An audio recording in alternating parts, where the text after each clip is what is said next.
তো আমি আজকে যাবো হসপিটাল। আমার একটা কাকু খুব অসুস্থ, প্রায় মরমর অবস্থা, ভেন্টিলেশনে ভর্তি আছে। তো ভাবলাম একটা ভিডিও শুট করে নিই যাওয়ার আগে। আমি হালকা করে একটু মেকআপ করবো, এই জন্য আমি একটু হালকা করে মেকআপ করে নিচ্ছি। আর হালকা করে করছি কারণ আমি ভ্যাসলিনটা দেবো চোখের নিচের পোর্শনে, যাতে করে আমাকে দেখে মনে হয় আমি দুঃখিত বা আমার চোখ দিয়ে জল। হ্যাঁ দাদা, তোর মেয়েটার ভিডিওটা দেখলাম। মানে আমার যখন মরা মরা অবস্থা ছিল তখন আমাকে দেখতে গেছিল, তার আগে একটা ভিডিও বানাইছে।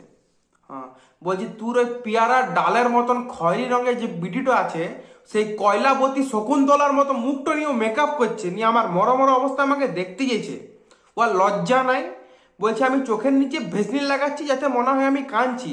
সে মদনের ঘরে খয়েরি আর কালো রঙের একটি বিড়াল আছে না, মনে হচ্ছে গাঁজা খেয়ে চোখটা ভিতরে ঢুকেছে। কি আর কি মরা মরা অবস্থা মেকআপ করে গাল দেবো না আমাকে?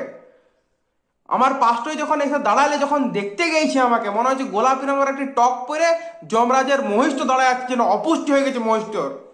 আমাকে দেখতে গেছি ও বেহায়া। কাকু মলি দিয়ে হয় বাপ মলি তো ডিজে বাজে নেচে দেবে রে? লজ্জা বলতে কিছু নাই আমার।